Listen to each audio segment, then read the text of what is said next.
They seem to know the history of all of it, the music, the figures, the major players, and that it's a reverence and respect that they have for it.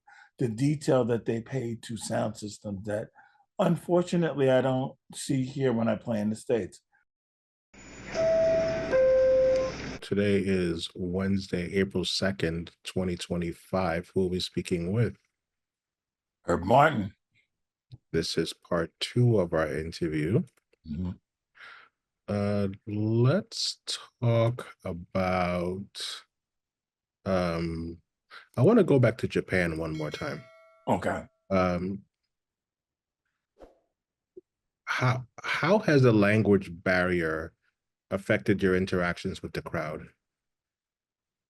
With the crowd, almost no effect that I can gather or perceive. Now, the truth is, since I've never spoken fluent Japanese, and most of the people that I roll with and run with who have been there, they don't either. I can't tell you how it would be different. I can tell you they were so warm, so welcoming, and just beyond respectful. They were in aura of the culture, of dance music culture, and in particular, Black and Latino dance music culture, what we came up with. And I think that has really flawed me. I say this, and I may have mentioned this before, but I'll go back to this. There are records, and I mentioned some of them. Girl, You Need to Change Your Mind is pretty basic, but there are more rare pieces that were out in the early mid 70s, even late 70s. I if something was out in 73, I would have been in second or third grade, depending on the part of the year. All right. These people, in large part, 10 to 15, sometimes 20 years my junior. When I say this record from 73, it's not something that was readily on the radio. So this was never on my radar. It came to be on my radar when I started going out clubbing at those more what we now call underground clubs later. And it's like, oh wow. But it's not something I even knew from the radio, which would have to make me say, this is pretty rare. They know all of this stuff. There's no surprises for them. They know it like the back of their hand.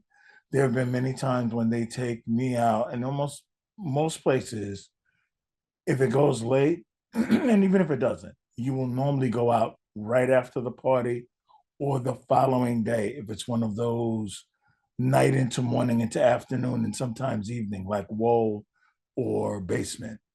And they'll ask you about your upbringing, your childhood, your club experiences more than anything else. So the question I would always get, well, have you ever been in broken English to Paradise Garage? And I said, yeah, I was a member. Wow. And they're just in awe. And if I were to ask someone here or someone, I used to go to the Paradise Garage. Yeah, and it just doesn't mean or hit the same. And even sometimes we're talking about people who are fans of the music and the culture, and I do believe it is a culture. This did not just come into being, hey, we're going to make house music. In my opinion, and this is my opinion, house music was kind of born out of club music. It was something that was created, the term and the genre, and we touched on this earlier in Chicago. But this was a continuation of club music that was happening in New York and New Jersey and like that, and just the music of that time, to be clear. And club music kind of came from soul music and disco, which was the music of that time. This was just a long continuation and evolution of the music to get to where we are. Dance music, house music, and all of its subgenres.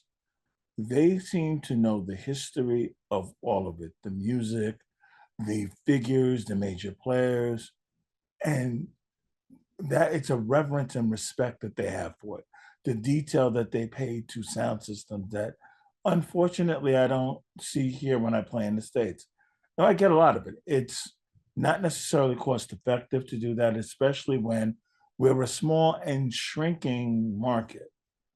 And the new people that are coming on board don't necessarily know or care about all of this technology because it does get very costly when you're buying individual pieces that are no longer being made anymore. But that being said, there couldn't be warmer, there couldn't be more welcoming. And so many of these cities, when I play, whether I haven't been there in a couple of years or 10 years or 15 years, people are coming and recounting, I heard you play this year, and it's always a warm welcome back. So I appreciate that culture and that scene, that Japanese house community so much. Yeah, let's transition to, there's so many directions I want to go in. I have a question. So Reunion parties. There are lots of reunion parties these days. Paradise Garage, you name it, the Loft, etc.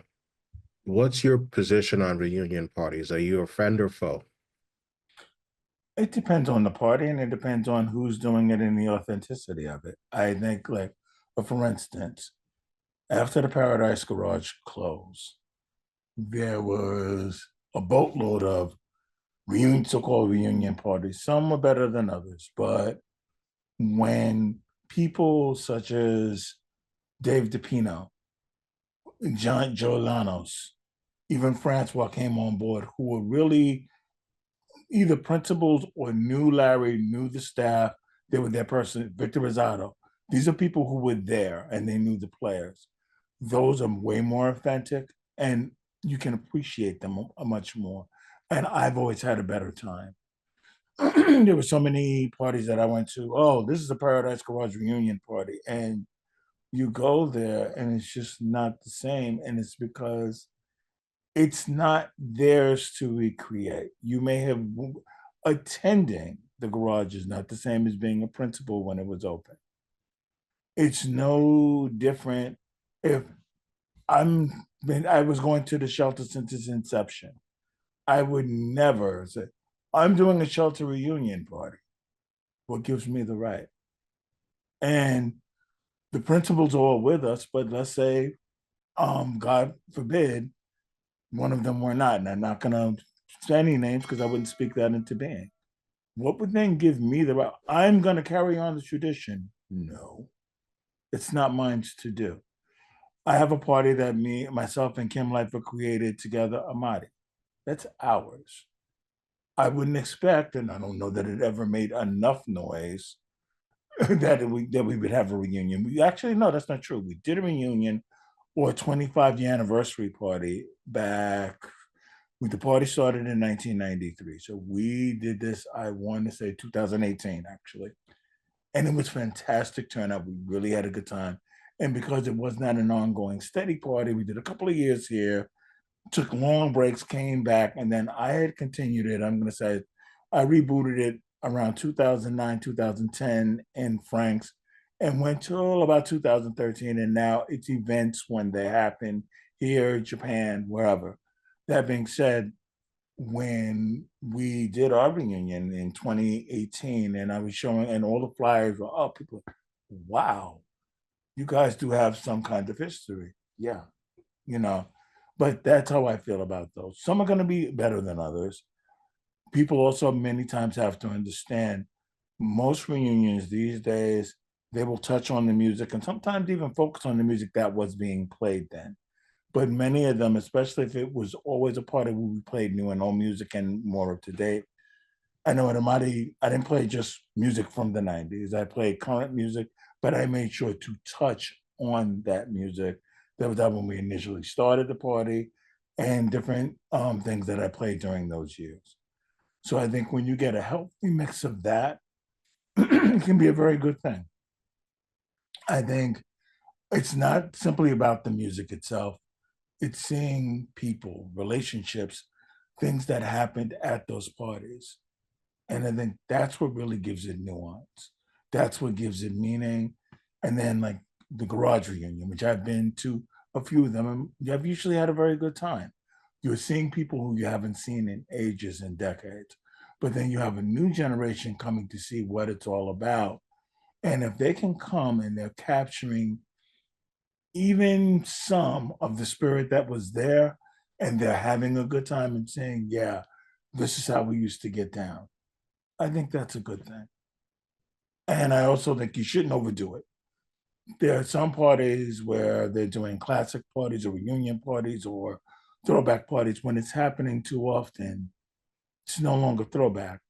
This is just February, and we'll be doing the exact same thing again in March.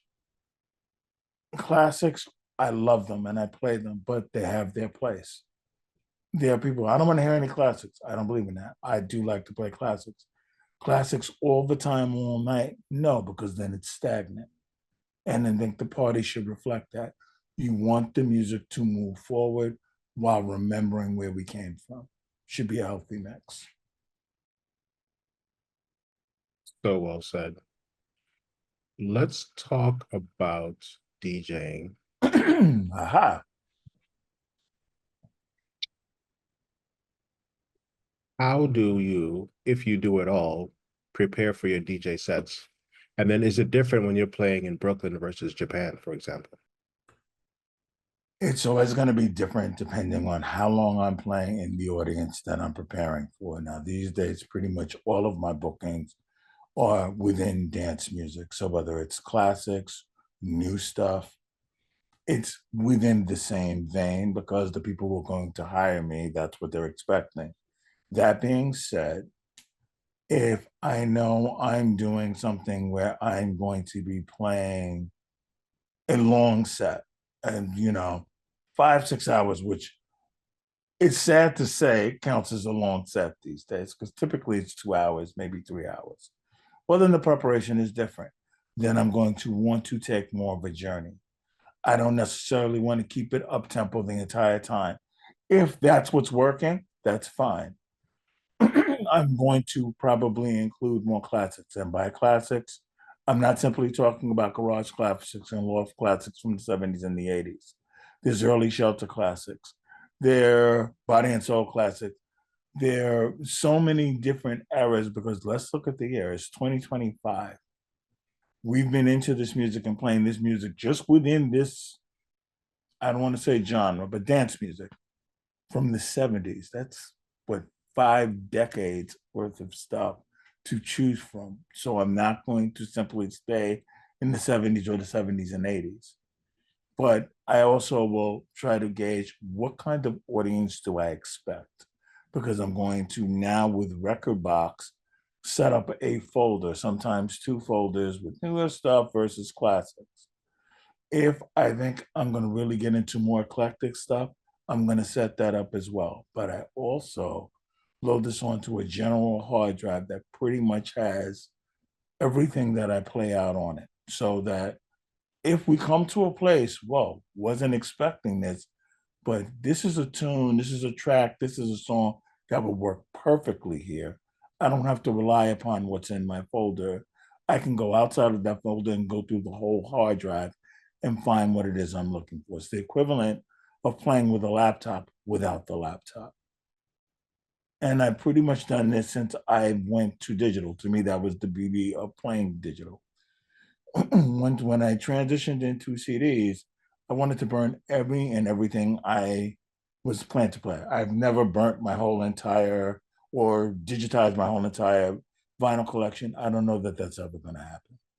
But I try to digitize as much as I can. And even to this day, I'll come across a tune that I've never digitized and, whoa, let me go pull that off. Hopefully it's in good condition, record it to digital, and then I will start using it. But yeah, that's the preparation process. And usually I like to take my time in doing it so I can be really thoughtful of what I'm going to play. But that being said, it's never going to be pre-planned. Once I get there, once I'm at the gig, I am really assessing the audience. Depending on the time I'm coming on, I really want to play to that moment. So if I know, okay, I'm playing an earlier set, there's going to be a headliner, if you will, coming on after me. I don't want to play all the hits. I want to play 1 or 2, but you have to leave. You know what's popular. And sometimes while that can be more challenging, it's more fun because you can play a lot more stuff that's not to be expected.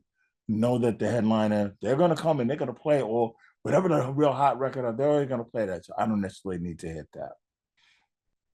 If I am the headliner, I don't simply want to play whatever the hot 10, 15 records. And I do go out, but I don't go out as much as I used to. So I don't always know what this is the hot record.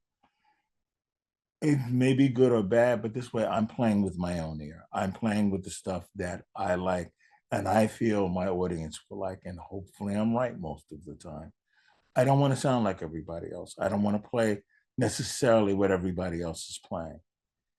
I admire a lot of DJs out here, but I don't want to sound like Jihad Muhammad. I don't want to sound like Kim Lightfoot. I don't want to sound like Eddie Yates. I don't want to sound like Mark Francis or Timmy Redford. I want to sound like Herb Martin. That's why I'm assuming they brought me to play. So that's how I'm preparing. If I know, okay, this is a crowd that they appreciate Afro House more, I will tend to try to throw more of that into my set. But since I am not a strictly Afro House DJ, then I already know that's not what I'm going to do because that's not me. And my thought process now, and I've realized if someone is calling, I've heard Martin, Herb, we want to bring you down to play, then my assumption is you've heard me before, you've heard about me, and hopefully you've done your homework. You know how I play. So well, this is an EDM techno party. Unless you're experimenting, why would you book me for that? There was a time many, many moons ago I used to do hip hop. Haven't done that in decades. So if this is a hip hop party, why would you be calling me when you know this is not something I do? And I think usually with promoters, they're pretty smart about that. They're going to try to pair the DJ they're hiring with the crowd, the audience they're expecting.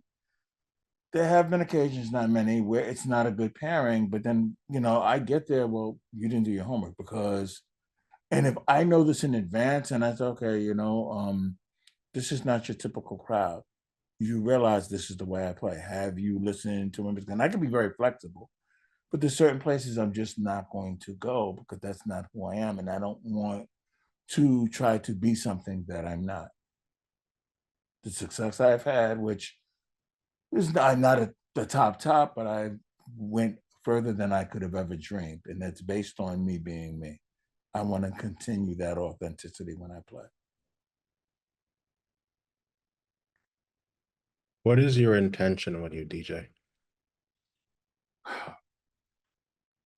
That's a good question. My intention, I want to entertain people. I want to educate people. And by educate, it's not always about playing something new, something that maybe they don't know, something that they do know, but they would have never imagined hearing it in this setting, something they haven't heard in a very long time, maybe forgot about, and it brings back that memory. But the bottom line is, I really want to get the room feeling the same vibe at the same time. I want to create something that is bigger than the sum of its parts. And when I'm doing that, when I'm hitting on all cylinders and I'm playing and I'm really just looking at what's in there and I'm picking something, this will go nice here, as opposed to, I know this will work. So that, no, I like playing on the fly. And when I'm doing that and I'm touching the audience and they're feeling something and they're all dancing and moving and having a good time, then that's where I want to go. When there are times when I will have a record, something pops into my head. Next time I play out, I want to play this. I'm not going to force the issue because you don't always get there. The moment does not always present itself. But when I can get to those moments, like, okay, boom, this is the perfect opportunity. And it presented itself. I executed the way I want to because it's not always a straight mix. Sometimes it's a matter of I'm going to kill all the music in the room, let it breathe for a few seconds, maybe 30 seconds, and then bring this in. And then sometimes, no, I know exactly how I want to bring this in, how I want to transition this in. And when it hits and I get the reaction that I'm hoping to get, that's everything. And because it means what was in my imagination, they felt it too. I love that. Is there a Brooklyn house sound? Absolutely. And it's funny, being from the Bronx and living in the Bronx in my entire life, a lot of my early Bronx friends were Brooklyn, but yeah, I most of my dance music and house music career has been playing a good deal in Brooklyn. And yes, I would say it's a little bit more underground and sometimes a little bit more funky than Manhattan, but then sometimes it's kind of hard to say that in that there were so many influences from the downtown Manhattan clubs, but Brooklyn definitely has its sound. I think it is tinged with a little bit of Caribbean, sometimes a little bit of Latin. Sometimes you get that pro-black activism, which I freaking love. And it's nothing against anyone else, but when I can speak to my people through the music, so my brothers and sisters, I'm gonna talk to you. I'm gonna play something that hopefully speaks to you when, again, when the opportunity presents itself. But I think that's kind of a Brooklyn thing because when I started playing out in Brooklyn, that's one of the things I noticed. It's like, oh, okay. It's a little bit differently out here, and I like it. I'm really feeling it. And with a lot of that, for me, I played in Brooklyn before, but the first time I started playing on a regular basis in Brooklyn was Ray Hands. And we Thank you, Ray. what's that? Thank you, Ray. Shouts, brother. Yeah, and we covered Ray Hands in the last party. Mm-hmm. Let's keep on the topic of Brooklyn. Mm-hmm. Tell us a story about Frank's Lounge. And tell people what Frank's Lounge is and tell us a story about Frank's Lounge. Frank's Lounge, how I came to know about it. I know E-Man was doing his party there for a while, and Frank's Lounge became an absolute destination. I know, if I'm not mistaken, the party, and I can't remember the young lady he was doing it with, but it was in Manhattan and it moved to Frank's. And they were doing Friday night parties there and they were very popular. I believe when they left, they started bringing in a rotation of DJs, many DJs that I knew. Ian Friday was playing there. Kim Lightfoot was playing there. I know Tyrone Francis would play there occasionally, or maybe even more than occasionally. And that's just to name a few. I was doing Together in Spirit. And I don't recall if I was a resident or that kind of happened simultaneously, but I heard blurbs like, Terry from Frank's Lounge, he wants you to come down and play. No, I got to get down there one of these days. And I think I was booked to do a birthday party. I want to say it was Danny or Danielle's birthday party, God rest her soul, but I'm not sure which party it was. I do recall that I played, it was myself, Tyrone Francis, and a couple of other DJs. I met with Terry. He took my phone number. We had a brief discussion.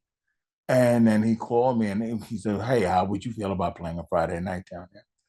And I did a Friday night. It went very well. And from that point on, there was a regular rotation. They used to call it Fun Fridays. And I know, again, Tyrone was on that rotation. Donna Edwards was on that rotation. Kim Lightfoot was on that rotation. Ian Friday was on that rotation. And I don't know that it was a steady rotation because I'm sure it was more than four of us. But when you got called, if you were available, you went and you played, and it was cool.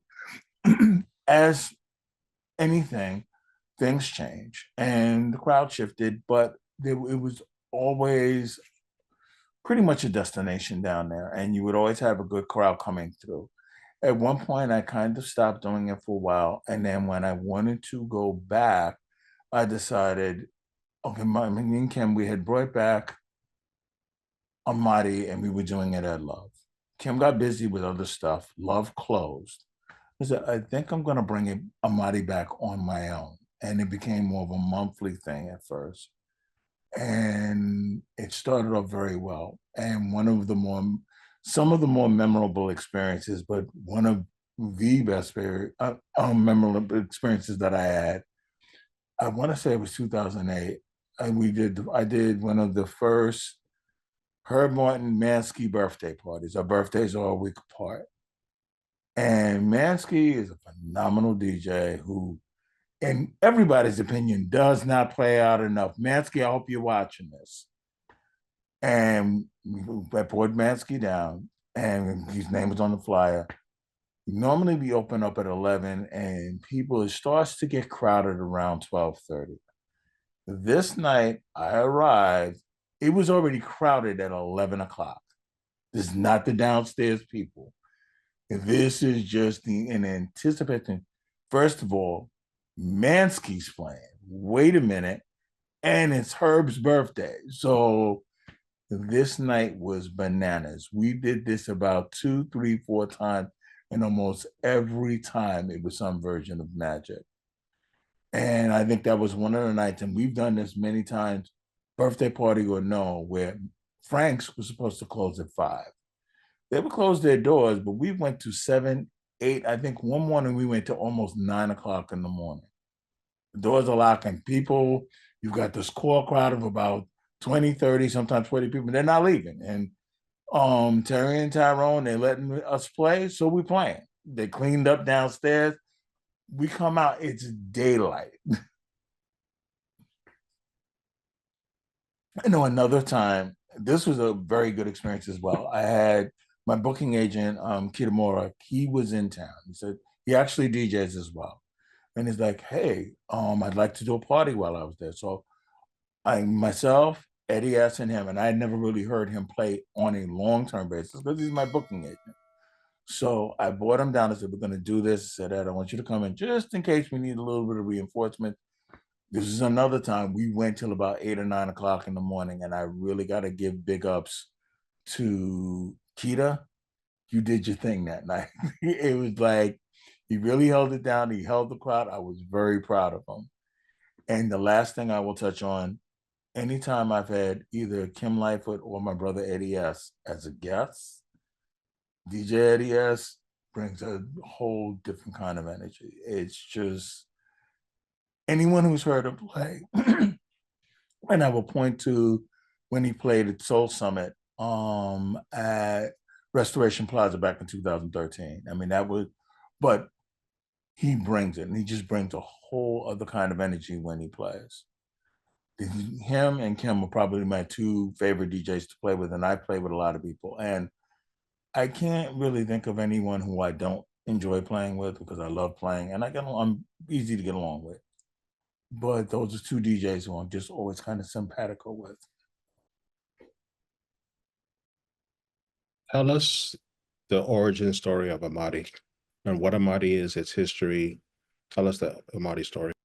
Interesting. So myself and Kim, we were doing pretty regular rotation at Ray Hands.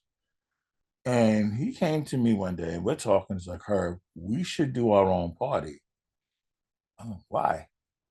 Ray's pretty much bankrolling everything. He's paying us. We're not making boatloads of money, but we're getting paid decently. And for the most part, when we played at Ray's, we pretty much had license to play what we want. But the caveat was we had a lot of models who would come through who model for his hats, artists, different thing. And sometimes you got to play a hip hop set, or you got to play a reggae set, or you got to do this. And sometimes it could be bothersome. It would really annoy Kim sometimes. I'm not trying to blow up Kim's spot, but sometimes it could be annoying because it's like we just really want to be free to do our thing. So he was like, no, we wouldn't have to do any reggae if we didn't want to. If we want to, we can. And if we do reggae, it doesn't have to be the popular rockers, whatever's currently out. We can play the kind of music we want. So we would have total music autonomy, number one, and it would be something of ours. Okay. I was really lukewarm on it. So then we started putting it together along with this other brother, Sean Cotman. And I believe Sean Cotman came up with the name Amati and the logo. I'm not entirely sure. We did the first party. It was Good Friday, 1993. The party was gangbusters. And once I saw the night unfolding, I was like, now I get it. Now I understand. Whoa. It was just so different. And we could really open up and just do what we needed to do. And believe it or not, we did it at Ray Hands, which made it even crazier because it's like You're doing, it's the two of you playing in the same place you always play, but somehow it had a different feel to it. The flyer was different. I recently had shirts made up when this is when I was in Japan in 2023 with the original Amati logo. I really want to go back to that logo. That was always my favorite logo. It was done by this brother Mark, who I'm not sure if he's still with us. So if you're not with us, Mark, rest in peace. If you are, please accept my apologies. But again, the whole concept of it was we're doing our own thing, and it would have that kind of Black power Afro or African slash house tinge, but it was our way. And that's what I always liked about it. And that's how it came into being. We did it there a few times, and then we tried to move it to Mars. Well, it wasn't Mars. At this time, it was the space that was Mars, but it was now a hip hop club called the Muse. They were looking to do a dance music night.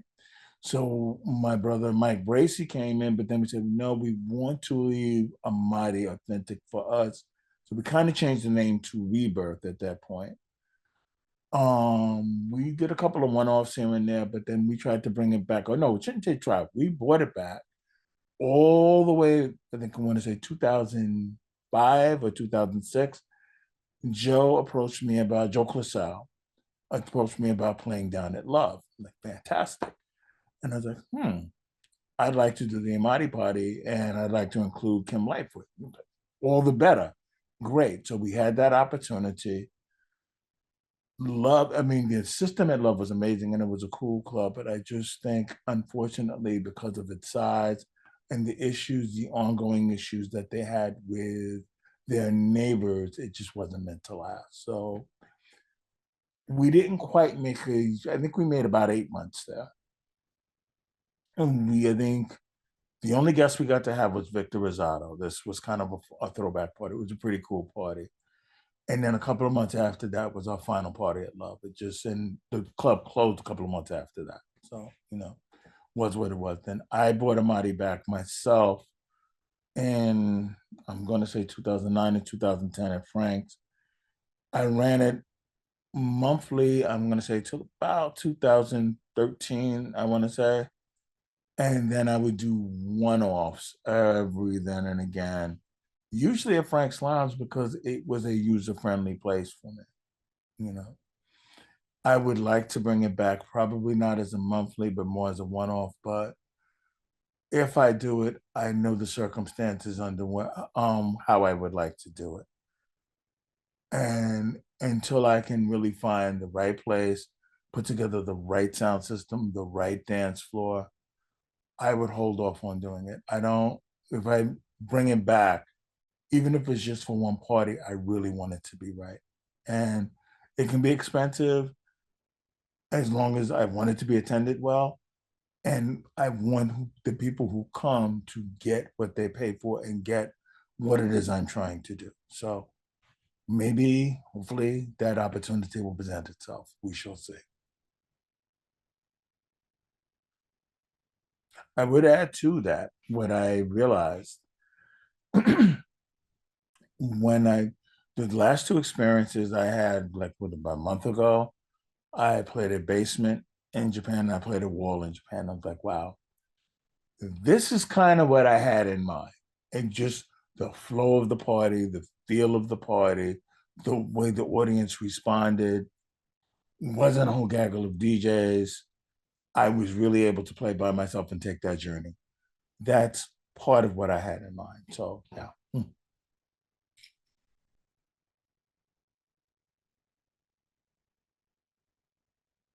Tell us a story about, and tell us what was T Connection in the Bronx.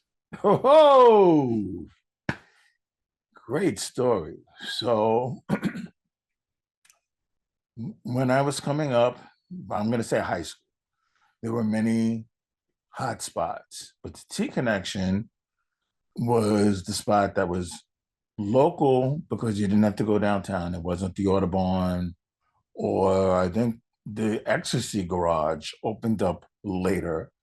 They would have parties at the PAL, but this was a club, so it wasn't an outdoor kind of they're playing in the park, and you can go there. And Flash would play there, Breakout in the Funky Four, and Flash and the Furious Four, Breakout and the Funky Four. So yes, there wasn't the Funky Four plus one yet. Raheem was still down with Breakout, and Shaw Rock was not the plus one. She was just part of the Funky Four. Shouts to my Bronx hip hop peeps. Okay.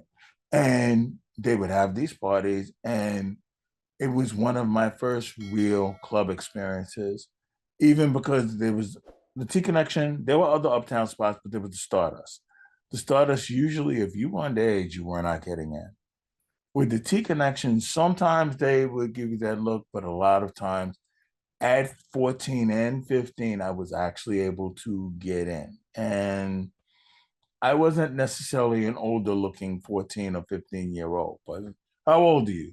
16, try to deepen my voice. And I, or sometimes, no, you're not. And, depending, hopefully you got in more times than not. More times than not, I got it. Sometimes I did. I didn't go that often, but I remember the first time I went, hearing Flash, and I think by this time they were they were still the Furious Four. And just watching Flash up in that booth. And I had seen him in Truman already, but hearing it on now in a club sound system, and he's cutting and scratching and it's hitting, it's like, whoa. It was a whole other thing. I think I caught Breakout and the Funky Four. I'm pretty sure they were the Funky Four, not the Funky Four plus one. And hearing them go through the routines and watching Breakout play again up in that booth, it was a whole other thing. So it was the spot. They closed down and eventually they reopened as the Blue Room. And the summer of 83, I'm not sure how this came to be, whether it was to a private party. They were looking for someone to play, and they're like, oh, but they're doing it at the old T Connection, the Blue Room. Wow. Then we found out they didn't have a sound system. So it was myself and a mutual friend of mine's. We had gem sound speakers, the crap of the crap speakers, but they were popular speakers. You could buy them at most of the down to whatever the neighborhood downtown spots that they had DJ equipment. They all had gem sound speakers, and they sounded pretty decent unless you try to put them up against some real good speakers. But it got the job done for the house parties and the local stuff we were doing. So we would go, we were doing this every week for the summer of 1983, both Fridays and Saturdays. And we didn't trust them at first. So to get into the spot, there was two very steep, long flights of steps. We had to carry everything up those long, steep flights of steps into the club, place the speakers around, and then take the turntables up another flight of steps into the DJ booth. Okay. Then we had to do all of this in reverse at the end of the night till the club owners finally convinced us, you're playing back here tomorrow, just leave it in place. It'll be safe. And finally, halfway through the summer, we did that. I also discovered while playing there, this is the first time I played at a real club. So the speakers are all the way on the floor. And I wasn't just doing hip hop now. I'm blending, I'm doing disco. I guess what was not real club at this point, but just kind of, hot stuff. And as I'm blending, as soon as I start blending, it's like, how come it's off beat? We didn't have a monitor in the booth because what wasn't there, we didn't bring. And this is when I learned to know you have to have, we just called it a speaker in the booth to hear what's going on. Now, professionals call a monitor. So one of the DJs that we played with, he bought his boombox and we hooked that in, and that served as the monitor. It was just like talking about putting stuff ragtag together from scratch. And while the four gem sounds, I think it was one with double 15s and then two single 15s, that was it. It filled the club with sound, but I kind of laugh at, like, God, this must have really sounded pathetic. Clear, but it's like they went from stacks, and back then almost all clubs had really at least pretty decent sound system. This was what we were bringing in there would have been enough maybe to do a good size party in someone's basement. Certainly not a nightclub, but that's what we have. That's what we bought. Some weekends we would get people. Some weekends we would run mostly empty, but we had a good time. And I learned. I learned about playing an entire night, week after week, every week. Not as easy as it seems, but I had a lot of fun. I had a whole lot of fun, and learned a lot along the way. Tell us a story about Studio 54. Okay. So I did not play at Studio 54 when it was in its heyday or when it was an actual club. It was, they still would have events there, apparently. I used to play for the WBLS Mobile Music Force, and there was an WBLS sponsored party, and that was the spot. So, but got to play at Studio 54. I believe this is the first time I played on a sound system or in a booth and had turntables, and the turntables were on rubber bands. And the first time I witnessed this, I saw Larry playing on a set and wasn't the garage. So I believe it was Studio 54. I don't know if it was the same console. And I was watching the turntables rock back and forth. How does he play on them like that? And why is it doing that? I then came to understand that when you play in a very big club with a real sound system with real bass, it doesn't much matter. If it's loud enough and has enough bass, the bass is going to feed back through the booth. And if you're playing with turntables, you will hear it. It will be, it just won't work. The turntables are going to rumble, the needles are going to jump. With that whole suspension system, you could bump the console, the needle's not going to jump. You can have as much bass as you want. Paradise Garage, amongst other places, perfect example. It's never going to feed back through the turntables. So once I saw that, oh, and you can play on it. It's not going to make the needle jump. It's swaying just the right enough pace if the suspension is right, that the needle's not going to jump. It was a pretty decent sized crowd. It was just really a thrill to get to play at Studio 54. It was just like, wow, this is the legendary Studio 54, so.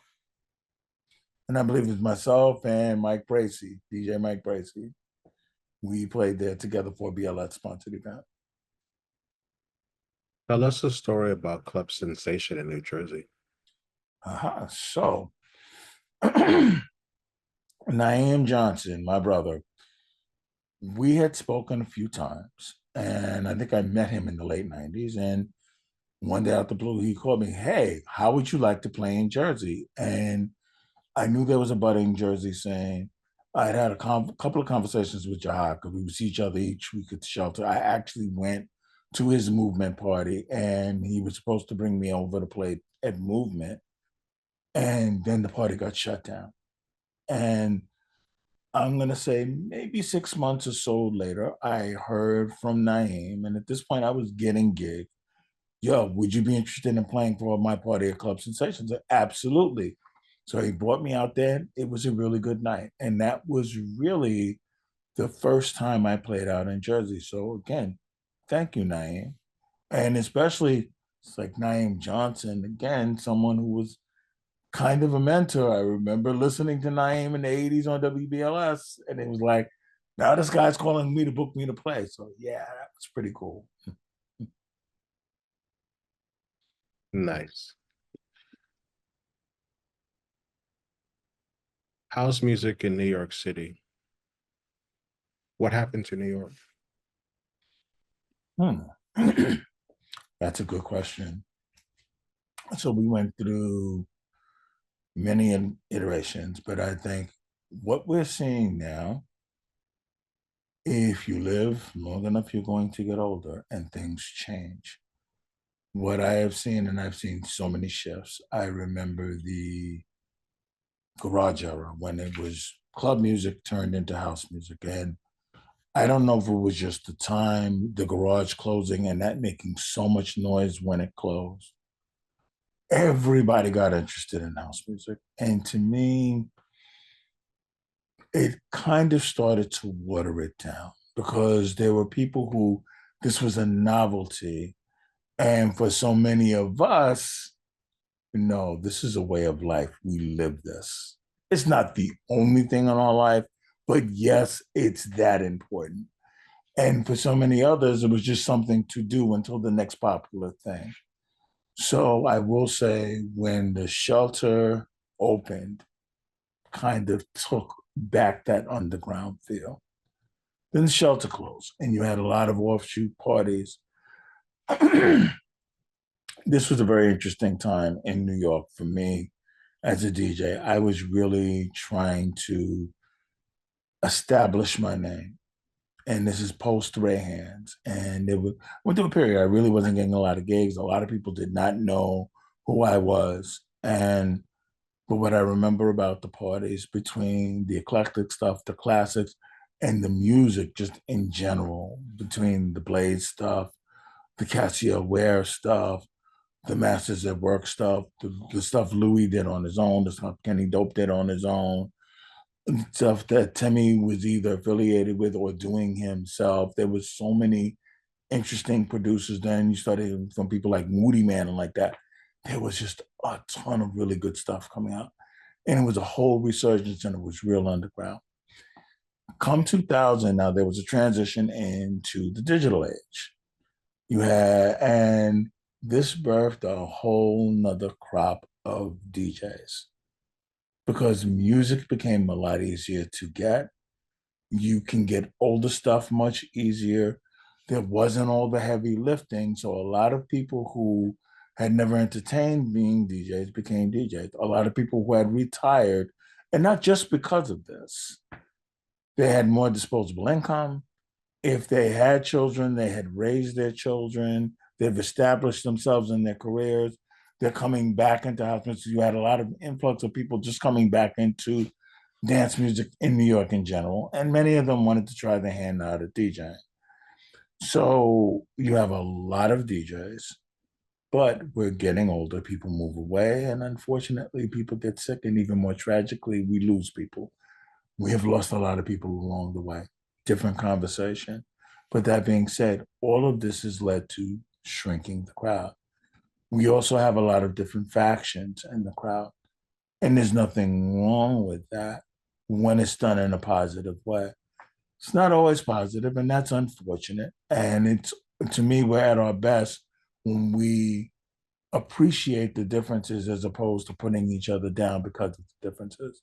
No different than life. But I think between the attrition due to age and people moving away and the 80s, the 90s, even early 2000s, this is the way of life. This is what you do on the weekends. Our lives at the ages that we are, and a lot of the people within our community being the age we are, there's a lot more stuff to do. Life happens. You have aging parents. You have adult children. You're dealing with, you're going through retirement, which opens up so many more avenues, travel and like that. On a positive note, I see things like where they're planned trips. That is a fantastic thing. So they're taking this music and we're taking it to the world. But between that and then the club scene in New York itself, which we really start to see decline, first there was that fire in that club. I'm trying to remember the name of the club. Happy Land. Cappyland. That had a huge effect because now they really started checking up on stuff. Then you had our good friend, Mr. Giuliani, who had all of his restrictive policies and laws that he put into effect. And you took the city that sleeps and you put it to bed. We were already underground. So things like that really don't help. Clubs in New York, especially in New York City, but all over, because real estate is so expensive, it's expensive to keep an establishment going. Our crowd has never been a crowd of people who did a lot of drinking. So clubs, the lifeblood of most nightclubs is the bar. That's what they care about, their bar receipts. So that always made us, the house community, a hard sell. So when you combine all of those things, that's what has happened. There has been a resurgence. The outdoor scene has really picked up and is thriving. I would like to see some of that energy spill over into the actual club scene itself. There's a lot of interesting things going on in the clubs in Brooklyn. And there's a lot of a young crop of promising young DJs. Young. I mean, you have like Ceres, Mark Francis, Beloved. They're young to us, not necessarily young. These are phenomenal DJs. And I'm sure you've heard of them, but if you haven't, Yes, yes. yeah. I'm gonna add I'm gonna add Crew Paris to that list too. Okay. Yes. And there's many more. There's a whole, but now what I'm starting to see, like Muscle Cars, Moon Babe, um, I'm gonna say KT. She just recently played at Spinner's Party. Um, Talented DJs, but they're young. I love seeing that because what this means is now I never wanted to see a scenario where New York House dies with us. This is giving me promise. You have Jordan Pope out of DC, Amir, Justin, just the DJ. These are stories that gives me so much hope when I see it. It's like, wow, these are young people. And I remember the Martinez brothers, they're older now, but I remember when their dad would bring them down. I think they came to see us play at Love a couple of times. And then one day, and I knew they had already blown up, and I'm watching TV and they're on a T-Mobile commercial. I'm like, oh my God, look at this. So proud of those brothers. But I love seeing like stuff like that because this moves the music forward. This keeps the lifeblood of house, and in particular, New York/New Jersey house. Because to me, I don't see a very big difference between New York and New Jersey. Although, make no mistake about it, New Jersey is its own scene and community, as is New York. But we have so much in common because we're separated by a river. That's pretty much it. So, just my opinion. Hopefully I'm not stepping on any toes. Is there any money in house music? That's a loaded question. If you know how to market it and you're smart about it, yeah. The same kind of money that you would see from the mainstream genres, probably not, but you can make money in it. You have to be smart about the way you go about it. Know the audience that you're targeting. Don't overplay your hand. So because something worked 2 weeks in a row, the third week may be the week for you to lay low, whether it's the third week or the third month, whatever it is. You had asked about what's different in New York. People move differently. They're not necessarily going to go see the same DJ every week. I remember with the shelter, we went to hear Timmy every week, and that was cool for that time. What I find now, if I play in Brooklyn this weekend, it's probably not a good idea for me to play in Brooklyn the following weekend. Well, I just heard them. Outdoor events may be a little bit different, but even with outdoor events, there are a lot of choices. And so many times as a DJ, you have to market yourself smartly. I would say the same to promoters. We don't move the same way. I think I alluded to this earlier in the interview. Our hangout patterns are different. When I used to go out, if I got there 2, 3 in the morning, I could stay till closing, whatever that is. Now, and I hear this from a lot of people, 3, maybe 4 hours. I'm ready to hit the diner and go home, and the party hopping for myself. I'm not gonna say I never do it, but it's not something I do that often anymore. So that's different, you know.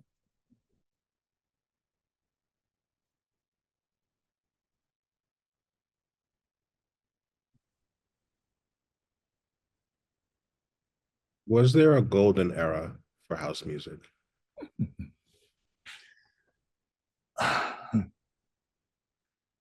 I can think of a few of them. And I guess it depends on your perspective. But I know, obviously, and this was probably more club music than house music or dance music, if you will. The garage era was a phenomenal era for music. The post garage, pre shelter, there was a section in there where there was just this fantastic stuff coming out and these new producers that were new to what we were doing coming online. That was fantastic. The shelter itself, and I'm not talking about the shelter at vinyl or the shelter. To me, that was an era, and there were other things happening at that time, but it ushered in a certain sound and a certain kind of music. There was the mid 90s. So I don't know that there's one golden era. What I remember about the mid 90s with classics, it was different than now.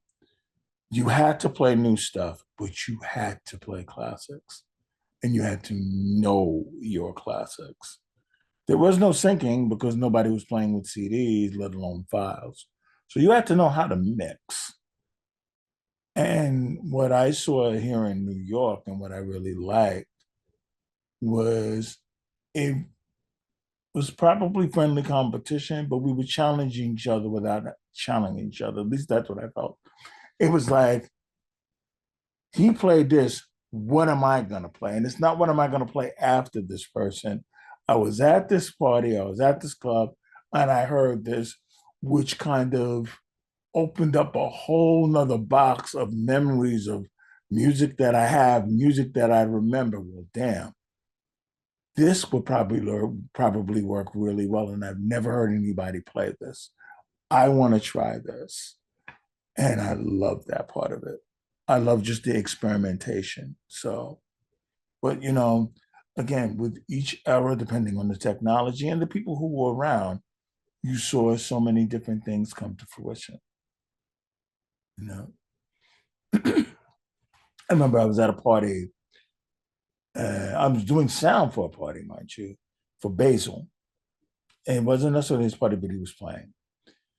He put on Upside Down by Fela. It was the first time I had ever heard the record or heard of Fela.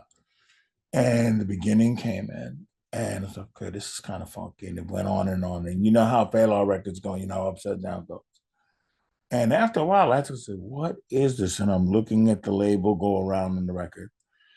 By the time the horn refrain hit, Basil had left the set.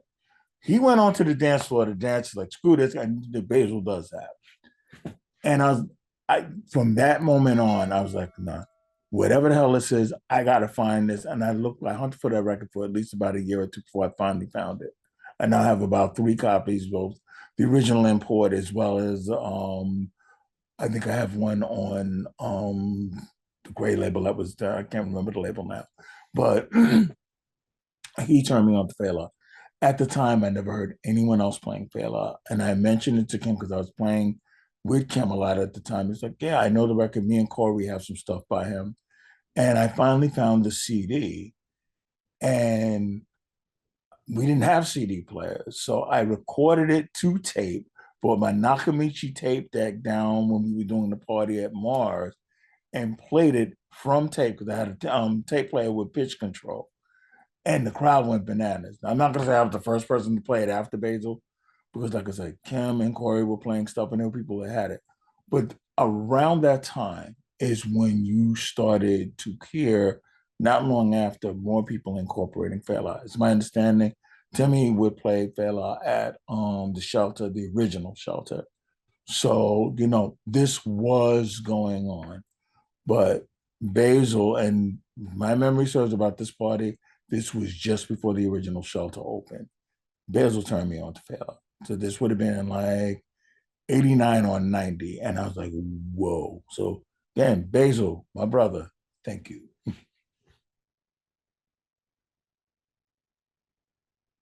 What's next?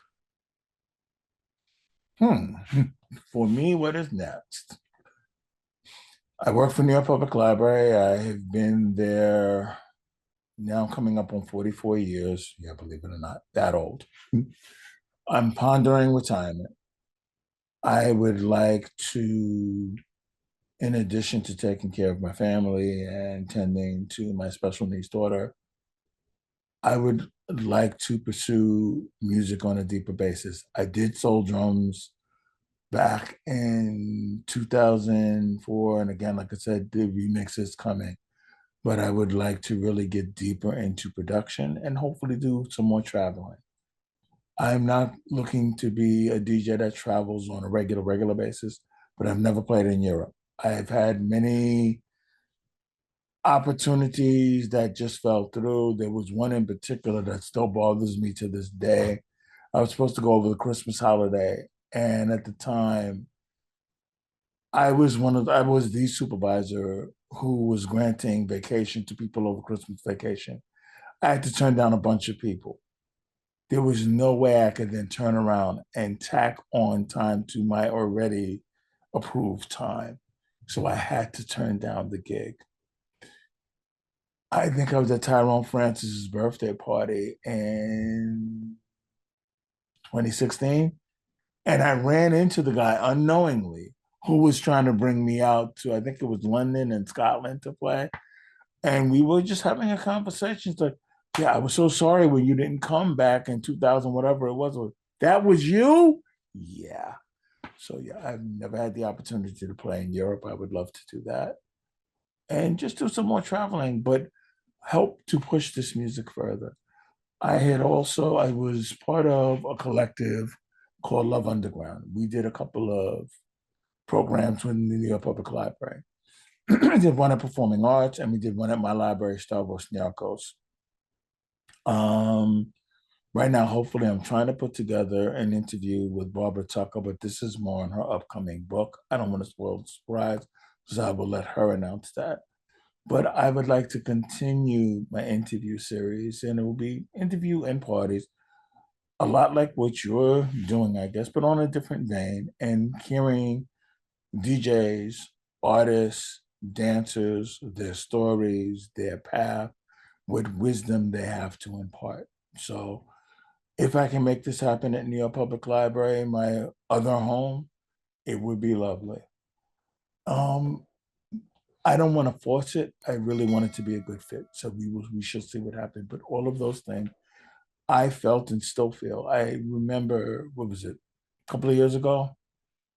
2023 was the 50th anniversary of hip hop.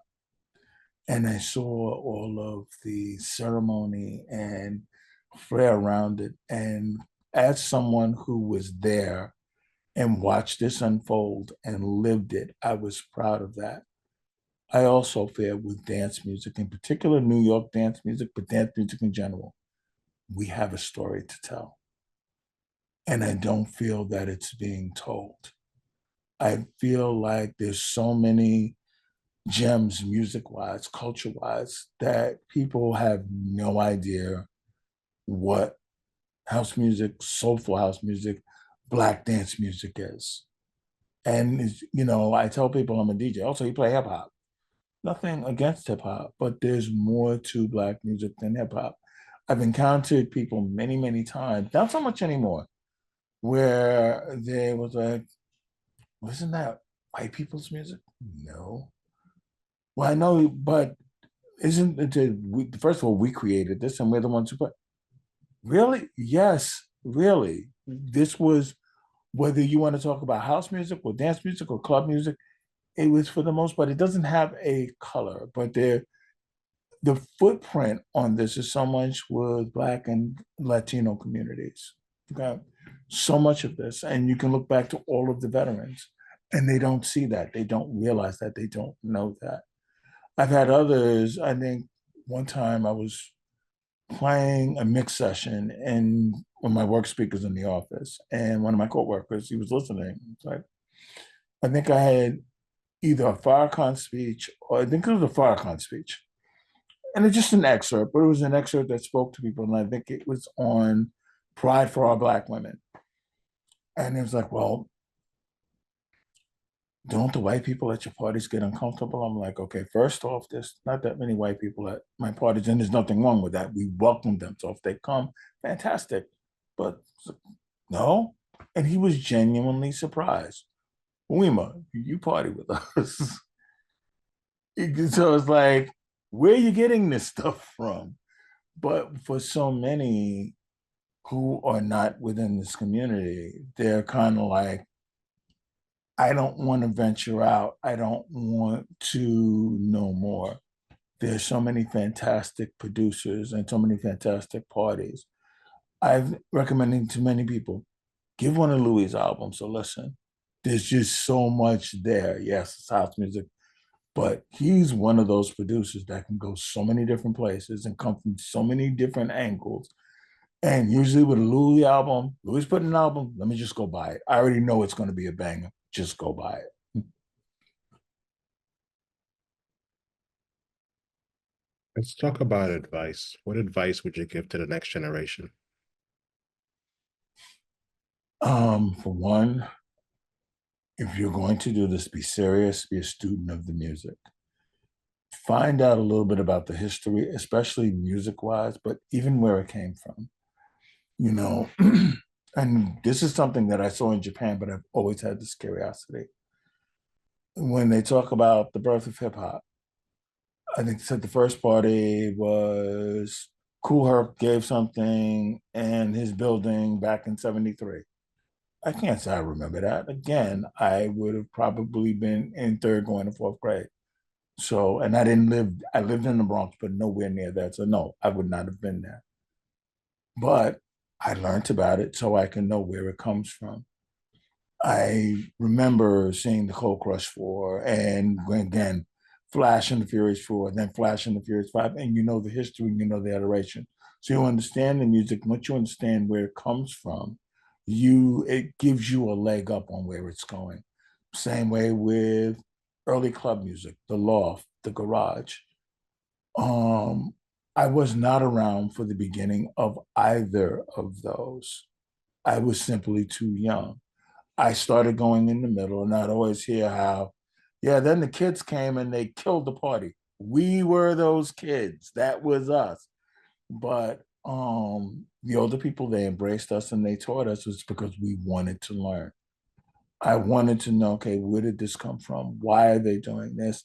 What was the start of the party? I can recall reading, I think, Mel Sharon's book, and I'm not an avid reader like that. And I think there was also excerpts from Last Night a DJ Saved My Life, and they were talking about dance music culture in New York and learning that the dance floor in the garage was on sand in Springs and all that went into making that club. And basically, they built the space and designed it around the sound system, things like that. And it makes you understand, yes, the sound system, the equipment, it's that important. But if you're not learning those things, then you kind of don't understand why. And like many people, why don't you use the controller? And this is not a knock to people that use controllers, but this is also part of the advice. Find the equipment that you are comfortable on playing and then excel at that. Now, if it's not practical, sometimes you're either gonna have to learn how to, this is what I like on playing, so I have to make sure that it's always there. That's easier said than done. You should familiarize yourself on when it's ever around.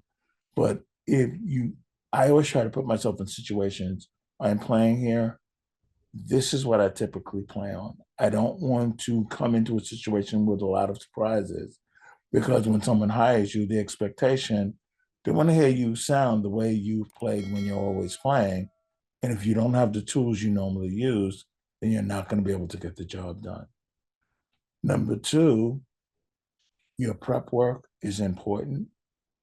So do whatever necessary, whether it's buying music, hunting for music, whatever it is, and prepare so that when you go into your situations, you're ready. And lastly, and most importantly, pay attention to your crowd. Understand something. You may start to get notoriety and you may become famous. You're never more important than the music, and you're never more important than the people who come out to support you. But for A, the music, And B, the people who come out to hear you play, you're playing in your bedroom or your basement. People don't understand that. I am always appreciative. Someone wants to take a picture, why not?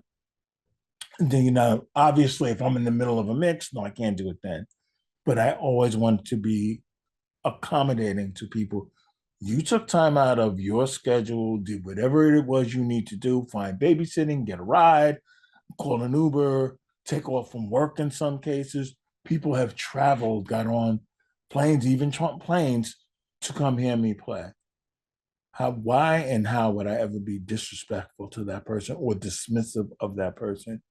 Remember that you're doing what you do because of the people who appreciate what you're doing and the music that's allowing you to do it. And yeah, you may be talented. There are a lot of talented DJs. This is a blessing.